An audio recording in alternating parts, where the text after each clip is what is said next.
An essay on the days of the Messiah. One of Judaism's fondest hopes and most fervent prayers is for the coming of the Messiah.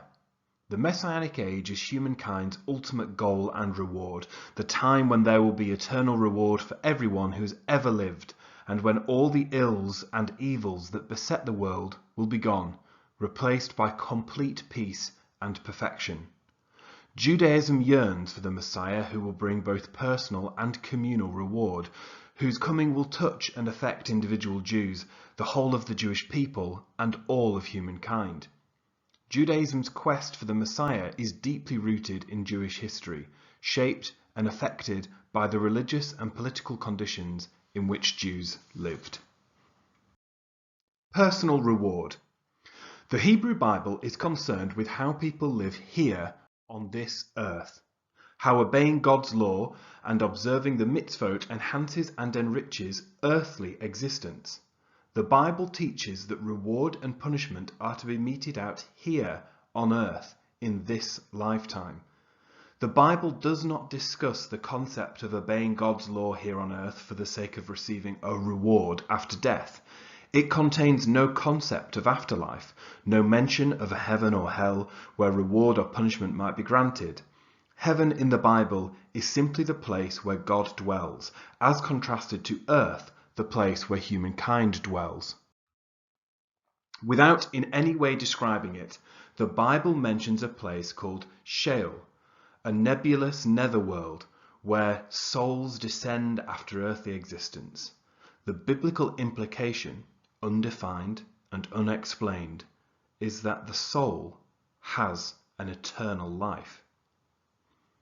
To the people of the Bible, immortality was achieved simply through living a good life, leaving behind a good name and reputation, and most important, by having children, progeny who will carry on the good deeds that parents taught and left as their legacy. Thus, biblical Judaism focuses on how we behave and the consequences of that behavior while we are alive. Only later in Jewish history was a concept of reward and punishment in an afterlife introduced into Judaism. By the beginning of the rabbinic period, 200 BCE, human awareness and sophistication had grown far beyond its place in the biblical world. A millennium of continued human growth and experience gave people the cognitive and spiritual abilities to understand ideas and concepts that had still been closed off to their desert-dwelling ancestors. This emerging human consciousness caused people to look beyond what they could see empirically, beyond the material world, into the world of the spirit. Intuitively, they sensed the greater wholeness of God's universe and their place in it. The people turned to their rabbis and sages, asking for elucidation and illumination, for the explanation of the world beyond theirs, for a map of their soul's journey after life as they knew it. At the very same time, in these last 2 centuries before the Common Era, the Jewish people, living in the land of Israel, faced increasingly intense political pressure and tyranny, first from the Greeks and then from the Romans, challenging their core beliefs about earthly existence and life's ultimate meaning and rewards. The foreign occupiers increased their influence in the land and over the people by systematically denying basic rights to the Jews. Slowly, religious freedoms and political independence were taken away. The less sovereignty the Jews enjoyed, the greater the power the occupier held. The Jews grew restless, and they came to their rabbinic sages with piercing questions. Why, asked good observant Jews, should we continue to do mitzvot, to obey God's law, when there seems to be no reward for our faithfulness? Instead, we are being persecuted and tortured by these Romans, and at the same time we watch the Romans, who seem to follow no civilized code of behavior and certainly do not obey God's law, seem to be enjoying themselves very much with wine, women and song. It's not fair. It doesn't make any sense. Perhaps we should just stop obeying the mitzvot. At first, the rabbis tried to respond with theological arguments. They taught, "Do not be like servants who minister to their master for the sake of receiving a reward, but be like servants who minister to their master without the condition of receiving a reward, and let the awe of God be upon you." Avot 1:3. But theology paled in the face of everyday reality, and the people continued to complain. So the rabbis, realizing that they could be facing a theological revolution, used brilliant human psychology. Instead of continuing to dismiss or counter the arguments, they agreed with them. In essence, they said, "You are right. It is very unfair that you should follow the mitzvot and suffer, while the Romans who obey no higher authority seem to prosper. But do not worry. God is watching over you, and he knows how well you are behaving, how diligently you are obeying the mitzvot in this world, the world of life as we know it. So continue to follow the mitzvot, continue to obey God's law, and God will remember all the good that you did during your lifetime. And after you've died, God will reward you in the world to come."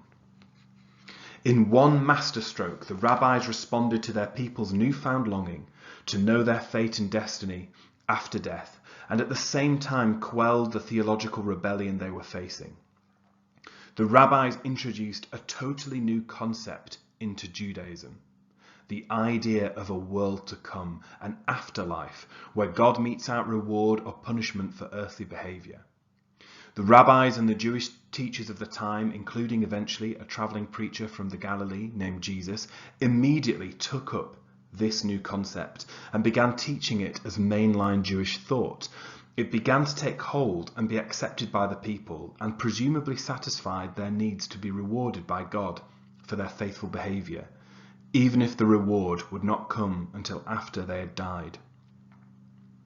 Later, when newfound Christianity adopted the concepts of afterlife, reward and punishment, and eternal salvation as guiding principles of its new religion, Judaism, where the ideas were still fairly new, stepped back from them in an attempt to draw a clear distinction between Judaism and Christianity. However, the idea of reward in a world to come is still part of traditional Jewish teachings, and it is accepted and believed by most Jews. Thus, the concept of reward and punishment after death came into Judaism at a particular time in response to a specific set of political and theological circumstances. It was part of an evolving Jewish theology, some of which has evolved beyond this concept. Yet, despite its purposeful and political origins, this concept has brought much solace to many Jews throughout the ages. It is Judaism's clear belief that God watches over each and every one of us individually and cares about our lives. It is the concept that assures us that God does not abandon our souls at the grave, but cradles us in his love for eternity. It is a concept of comfort and continuity. Communal reward. It was not only individual reward that the persecuted Jews of the Roman period sought. They wanted relief for their besieged land and nation. They wanted an end to persecution and tyranny. They wanted tranquility and peace restored to their people, their homeland, their world. They wanted the Messiah. The Hebrew word for Messiah is Mashiach, which means anointed one. In the meaning of the Hebrew word lies the original Jewish concept of the Messiah. The concept of Mashiach entered Judaism after the death of King Solomon, circa 931 BCE. A fellow named Jeroboam led a rebellion against Rehoboam, the son of Solomon, which resulted in a schism, a split in the Jewish people. Jeroboam became the king of 10 of the 12 tribes, which came to be called the Kingdom of Israel, while Rehoboam ruled over the remaining 2 tribes, which came to be called the Kingdom of Judah. In 722 BCE, the Kingdom of Israel was defeated in war by the Assyrians and disappeared from history. It became the hope of every Jew that one day the kingdoms would be reunited under the leadership of a descendant of King Solomon and his father King David. This anointed one, that is how kings were designated in those days, by being anointed with oil, this Mashiach would restore the Jewish people to wholeness and reaffirm the tranquility and greatness of earlier days. That hope was not realized, but the concept of an anointed one, a Mashiach, who would lead the Jewish people toward a time of peace and restoration, took hold in the Jewish consciousness. Later, when the Greeks and the Romans began to dominate the land and the people of Israel politically and militarily, denying rights and freedoms to the Jews, the memory of the hope for an anointed one, a Mashiach who would lead a free Jewish people in time of peace, came to the fore once again. Thus, at exactly the same time that the rabbis were creating and introducing the concept of reward and punishment in an afterlife into Judaism, the oppressive political climate led the people to revive the concept of Mashiach, an anointed one who would herald national unity, tranquility, and peace, a world without pain and strife, a world healed of its evils and ills, a world transformed into perfection. Many of the people began to believe that the days of the Mashiach could not be far away, for how much worse could the lives of the Jews become than they already were under Greek, Roman oppression? When was Mashiach, when was salvation from worldly pain ever more needed than at this moment? Timeless reward. This hope, and for many firm belief that the arrival of Mashiach was imminent, led to the establishment of another brand new theological concept by the sages. The people said, "We will do as you say, we will continue to observe all the mitzvot, knowing that even if life here on earth is difficult and painful, we will nevertheless receive God's reward in the world to come. But even anticipating an eternity of God's reward, what happens if the day we die, Mashiach comes? We will miss out on all the goodness, harmony, tranquility, and peace right here on earth. We will miss out on the perfect world party that Mashiach is going to have." The rabbis responded by creating another new theological concept. When Mashiach comes, every person who ever lived will be literally, physically resurrected and will return to Jerusalem to be present at the moment when the perfection of the world is announced. Thus, in response to a particular political theological need, at this specific time and place, it became a well-known and well-accepted Jewish concept that physical resurrection of the dead would be an integral part of the coming of Mashiach.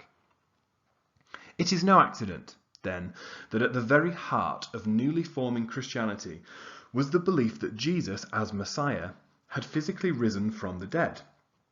If simple experience showed that all who had ever lived had not been resurrected with the coming of Jesus as Messiah, potentially harming the Jesus as Messiah claim, then at least a cornerstone of Christian theology would be that Jesus, the Messiah himself, had returned through resurrection. Since the concept of resurrection became such a dominant aspect of Christianity, Judaism, where the concept was still fairly new, stepped back from it, again in an attempt to draw a clear distinction between Judaism and Christianity. Nonetheless, the concept of physical resurrection is still a part of traditional Jewish teachings and is still evident in many areas of Jewish thought and practice. The second blessing of the Amidah, one of the central prayers of the Jewish worship service, concludes by praising God, who gives life to, or resurrects, the dead. Jewish law forbids any kind of mutilation of the body, such as tattooing, and requires that an amputated limb be buried in a cemetery and then be reburied with the person when he or she dies. Jewish law further requires ground burial and forbids cremation at the time of death. All these laws serve to keep the physical body unblemished and intact so that God can properly restore it at the time of resurrection. Jewish tradition even requires that a body be buried in the cemetery with feet facing east, so that when Mashiach comes and resurrection takes place, the person will have a running start, heading in the right direction towards Jerusalem. The coming of the Messiah. For Jews and Judaism, the Mashiach, or the age that Mashiach will herald, has not yet come. One look at the world in which the concept was first articulated, the time of the splitting of the kingdoms, or at the time when the concept was revived, the time of the Greek-Roman occupation, or at all the time since, is proof enough that the time of peace and perfection has not yet enveloped our world. For Christianity, of course, the Messiah has come in the form of Jesus, God on earth, bringing forgiveness for sin, salvation, and everlasting life. Then and now, Judaism rejects the notion of Jesus as the Messiah. While it is hard, and sometimes lonely, to argue with the beliefs and faith of more than 1 billion Christians throughout the world, and while the rejection of Jesus as Messiah, Saviour, God, has led to persecution and death for millions of Jews throughout the centuries, the theological rejection of Jesus as Messiah is really very simple. The job description of the Messiah contains 2 tasks. The first is that the Messiah is supposed to bring or announce, in the words of the famous Christmas carol, peace on earth, goodwill toward men. In this role of the Messiah, Jesus clearly failed, because neither his world nor ours is a world of peace and perfection. So Jews and Judaism do not acknowledge Jesus as the Messiah heralding a world of perfection here on this earth, because simple evidence shows that it is not. Christianity seems to have realized this failure of Jesus to fulfill this job of the Messiah, so in response, Christianity developed the concept of the second coming. Why didn't Jesus herald a world of peace? Because, concedes Christianity, the people of the world had not done their share to move the world toward peace. When we have done our job to bring perfection to the world, when we truly deserve peace and tranquility, then Jesus will be back in the second coming to announce the peace we have earned. Jews and Judaism do not acknowledge Jesus as Messiah in hopes of the second coming, because the concept of tikkun olam, the ultimate perfection of the world, through the works of our hands, has been the Jewish mission from the very beginnings of Judaism. When the perfection of the world is achieved, Mashiach will come to herald it for the first and only time. The second thing a Messiah can do is offer the promise of a world to come to those whose life on earth merits eternal reward from God. Jesus, loyal teacher of Jewish theology that he was, began teaching this concept just as the rabbinic sages introduced it into Judaism. Jews and Judaism do not acknowledge Jesus as Messiah to promise reward in life everlasting, because it is a concept right out of Judaism. Thus the answer to the oft-asked question, why don't you Jews believe in Jesus, or why don't you Jews celebrate Christmas or Easter, the Christian commemoration respectively of the birth and the resurrection of Jesus, is clear. We don't believe in Jesus as Messiah, or celebrate the holidays commemorating him, because he did not do the job of Messiah. Yet the Jewish hope for the coming of the Messiah still burns brightly with passion and with fervor. In the words of the prayer Aleinu, the Jewish hope of a world perfected under the kingdom of God, a world where on that day the Lord will be recognized as one and his name as one, remains central to Jewish faith and practice. Throughout Jewish history, and most probably today, there have been some Jews who have hoped that the Messiah will simply arrive and that somehow all the strife and horrors of the world will just disappear.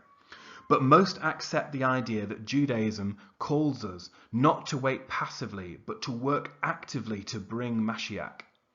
Most agree God will not just impose Mashiach, no one person will be able to wipe out all the ills and the evils that beset us.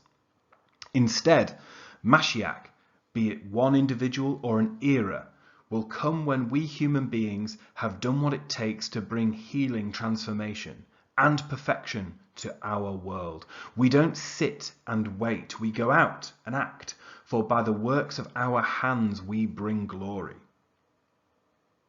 And even when Mashiach comes, our own responsibilities for taking care of our world will not end. The rabbinic sage Yochanan ben Zakkai went so far as to say, if you are planting a tree and you hear that Mashiach has come, finish planting the tree and then go and greet him. When will Mashiach come? The Talmud teaches Mashiach will come if every Jew observes the Sabbath twice in a row. This is not a simple statement of religious practice, although continuing commitment to religious observance certainly creates a climate conducive to bringing about worldly perfection.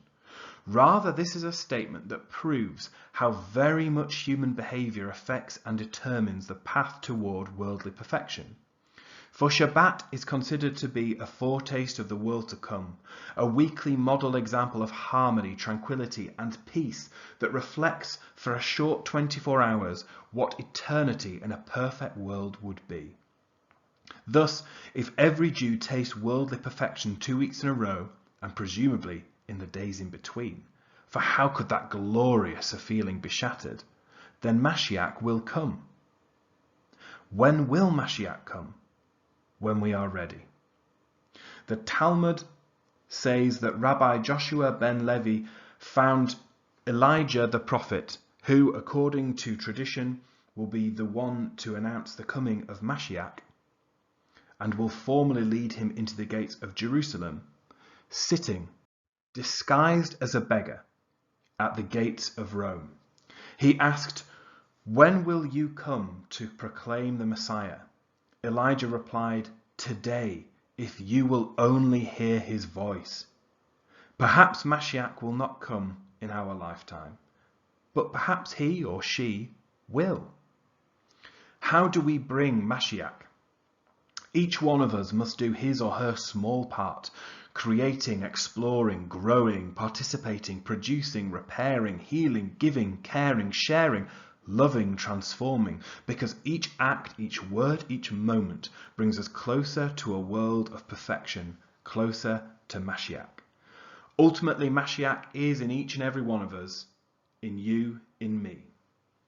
How do we bring Mashiach? The modern-day poet Danny Siegel translates a Rebbe's proverb that tells us how. If you will always assume the person sitting next to you is the Messiah, waiting for some human kindness, you will soon learn to weigh your words and watch your hands. And if he so chooses not to reveal himself in your time, it will not matter.